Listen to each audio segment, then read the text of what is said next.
Hey guys, Bugcast 7 here. Okay, it is Wednesday, February 6, 2019, and I want to thank you for visiting the Stonewall Research channel here on YouTube. I appreciate it very much, and if you like the video, please do hit the like button, guys, because it helps support the channel, and really need that nowadays with YouTube cracking down. Who knows, maybe they have me shadow banned. Some subscribers have suggested that to me because they had some trouble finding my videos. So, please do hit the like button, guys, because as you know, and as I say many times, I use a lot of mainstream information in my research. So, I mean, they can't say anything about that. Of course, they can do anything they want, but I do use mainstream research where, there are some interesting things that are noteworthy in there that relate to the subject matter on the channel, which is, mostly about the stone constructions in the Northeast, the many, many different types. If you've been following along with my videos, I posted the Coast to Coast,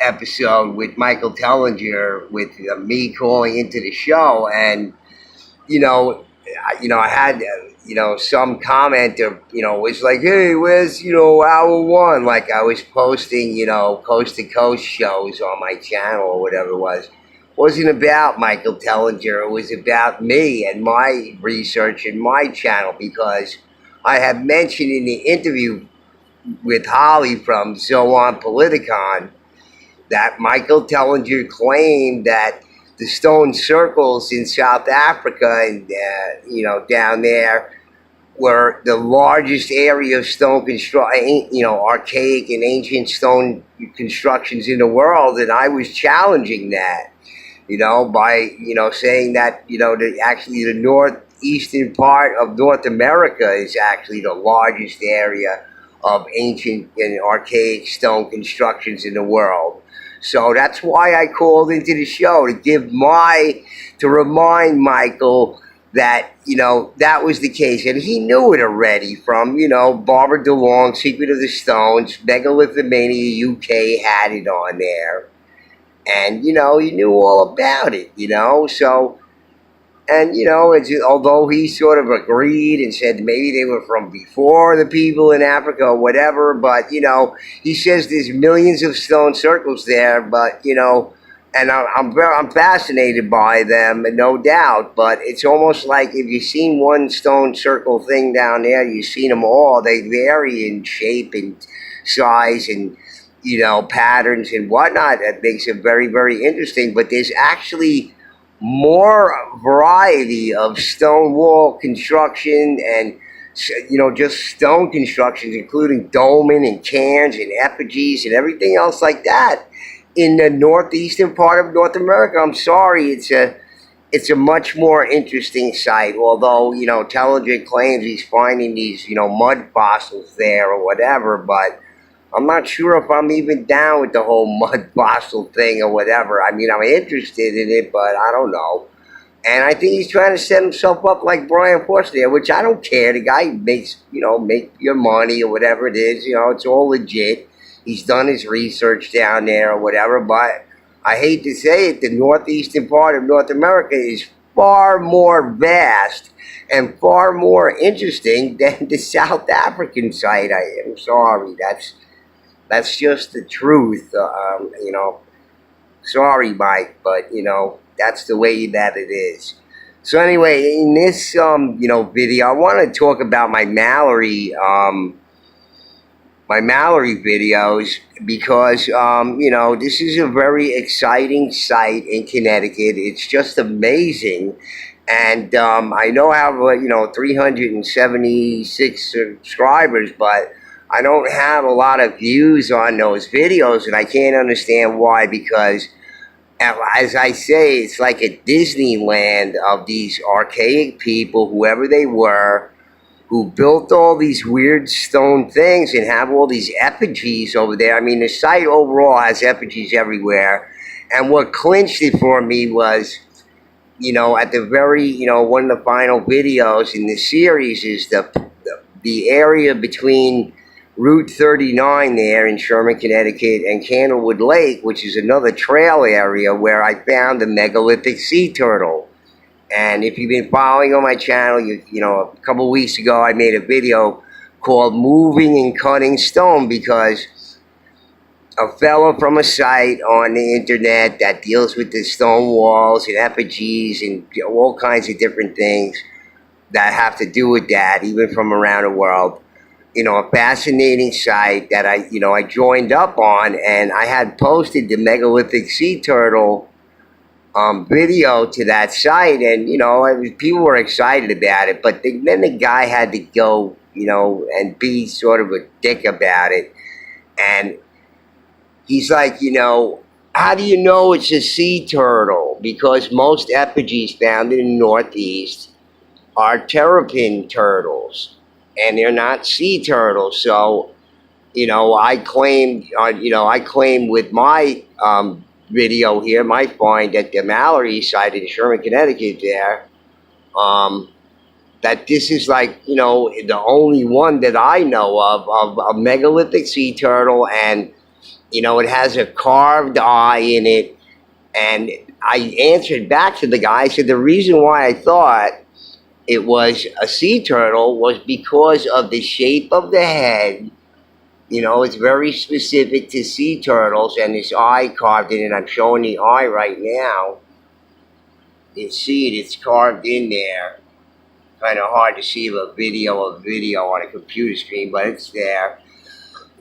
And the white quartz that was picked, with this white quartz on the head, and the obvious flipper shape of the stones that they picked, you can see it quite clearly that the stones they picked to be the flippers on this thing were flipper shaped, and they weren't the claw-like arms of a terrapin turtle. And you can see here the brilliant white quartz. It's almost like marble, and it could be marble that's transitioning into other stone. You can see the flipper there. You see, they pick flipper. I said that it's obvious that they pick flipper-shaped stones for that, and they're big. Obviously, they're big, and they picked this brilliant white quartz. And sea turtles have this brilliant white underbelly, under their neck, and their shell underneath is very light. But the terrapin turtles, the land turtles around in the Northeast, they're shaded lighter, but they're not brilliant white like the sea turtles. So, I had said that to, I commented back to that guy, he was just being dicky about it. And, that's in my Mallory playlist. That's one of the videos that you can see in my Mallory playlist. There is this, this sea turtle effigy that I found there, adjacent to the Mallory Trail there. So, I was, showcasing some of my videos, my last videos, and I mean, this is what clinched it for me of the overall theme of the Mallory area, because, these people, the Algonquin people, the Pequot people, the other peoples around Long Island, they were seafaring people, and it wouldn't be unusual for them to depict, sea creatures in their effigies, whereas, maybe the Iroquois and other tribes picked, more terrestrial stuff. These people in these areas, the Lenape and, Micmac, they're all seafaring. So, having, sea serpents, whales, sea turtles, again, you can see the eye carved in there. Very, very clear, actually, in there. So, that's one of the videos from my Mallory series. We just see this phenomenal thing, and probably the only megalithic sea turtle effigy in the Northeast that I know of is in the Mallory site over there. And you can see so many other, cool things. Like, for example, you see this header on my YouTube page right here. It's a pretty little scene with, this stone wall construction over here, and the water going by, running water. So that's, you can see, from my original video, you can see this area in the video, if I can show it here.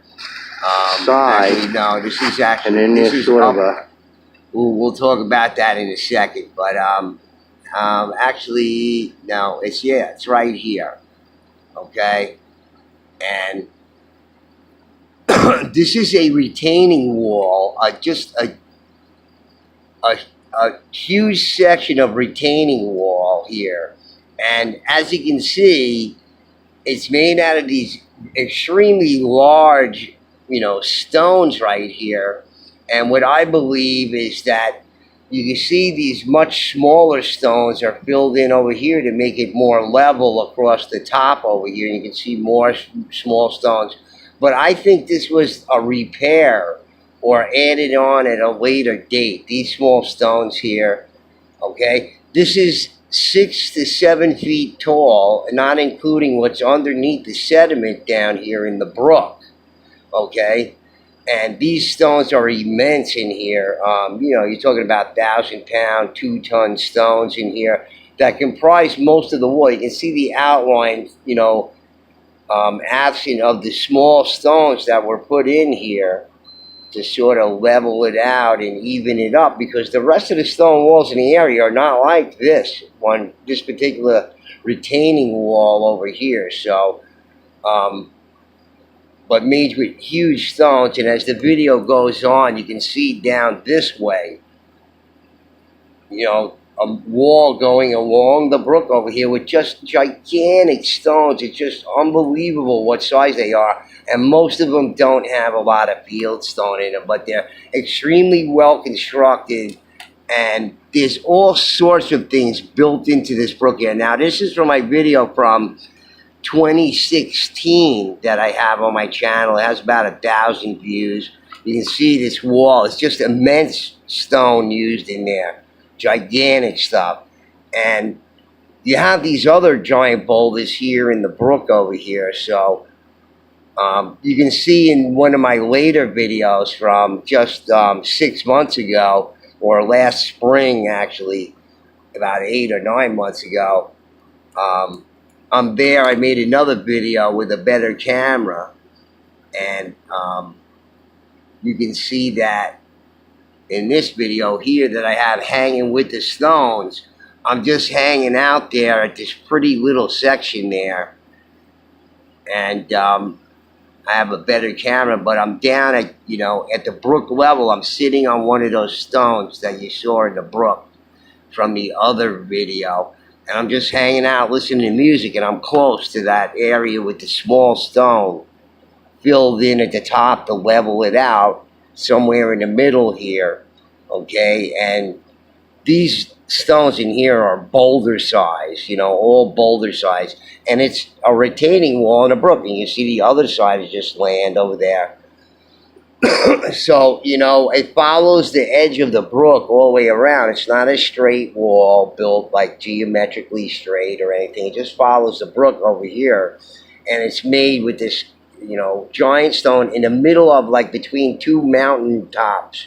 But at the best place in the valley over there was this area, was a small area of farmable land.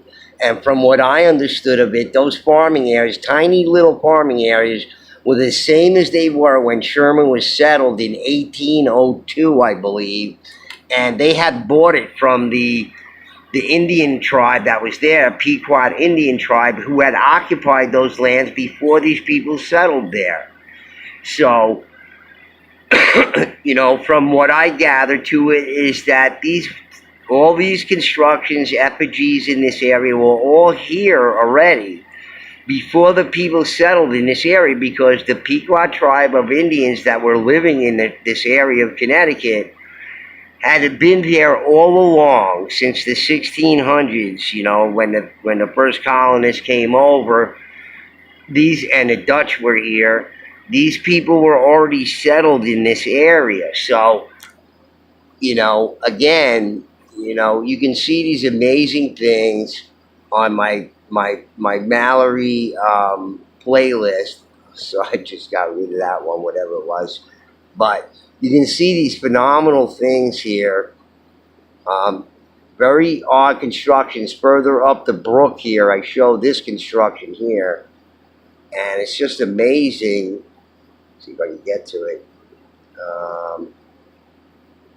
Yeah, it should be right over here somewhere.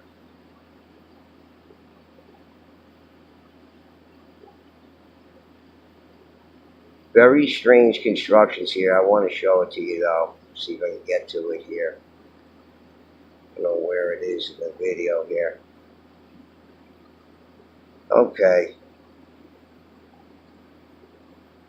I don't know if it's further up or what.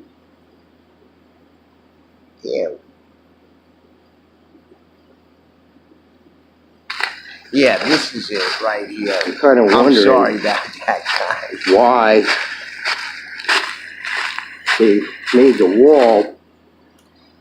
So in any case, this is very odd sort of pyramid-shaped construction up a ways from where I was by that retaining wall over here. And you can see these lentils in the bottom over here, over these boulders here. And it's, you know, sort of, you know, pyramidal-like construction, strange construction here. And these stones here going up along the wall here, which is on an incline, are just gigantic-sized boulders all placed over here. So it was just this very interesting, you know, pyramid-type construction that this S-curve, which I believe was engineered to be an S-curve in the brook over there, and I have a video about that in this playlist too. So in any case, guys, I wanted to show, you know, showcase a couple more videos from my Mallory series because there's just phenomenal things to be seen there. See if I have something else here. Oh, a whale effigy. And, you know, that's what, the sea turtle effigy more or less convinced me and a few other researchers that were following along with my videos that the overall theme here was a seafaring theme, a maritime theme with whales, sea serpents, and the sea turtle that I eventually found there. So here I'm showing this whale effigy, and it seems pretty clear that it's a whale. And I'm showing the scale of it, you know, it's a pretty big guy over there. And there's his eye that, you know, looks like it was carved, you know, by whacking off that rock. And there's his mouth, you know, the people there. And this whole area here, there's an opening up here, but that's, you know, falling down stone. But this is all small stone all around here with larger stone to outline the wall. But the whole area around the effigy here is all very small stone. And there were weird propped up constructions in this small stone field around this effigy head over here.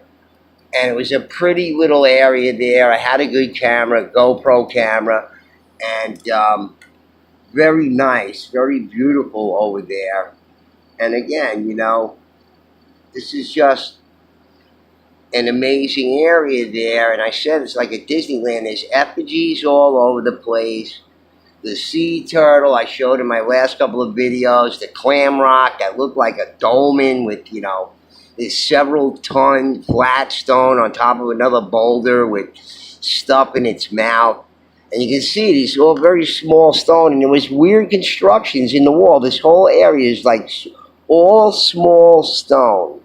Very small stone of some size with different things in it that I think, you know, were collapsed, but there were some constructions in there, like stuff propped up with other stone, small stones. It was very odd in there, but a very pretty little area over there. So in any case, guys, you know, look, I don't get a lot of views on this, you know, series in Mallory. I know I have all these subscribers, see only 36 views.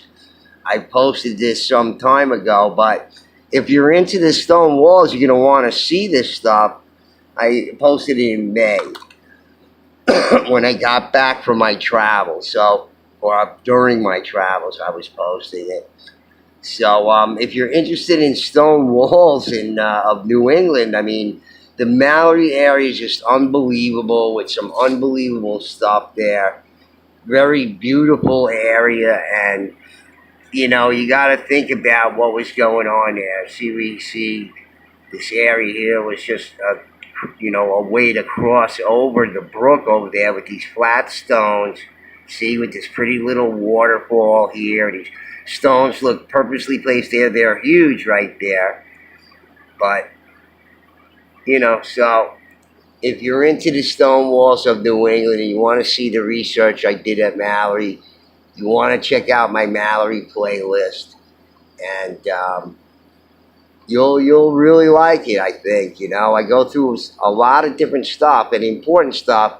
And the next time we're going to go over this book from 1971, The Forgotten Art of Building a Stone Wall by Curtis P. Fields, and talk about this book and another how-to book and what it says in there. Some interesting stuff that, Jimmy and I had actually discussed about another, sort of revelation we had about it, because there's just some inconsistencies with these stories about the stone walls that don't make any sense. All right, guys. Anyway, Bugcat7 signing out. I hope you liked the video. If you did, please hit the like button, guys. And I'll see you at the next video real soon, all right? Peace.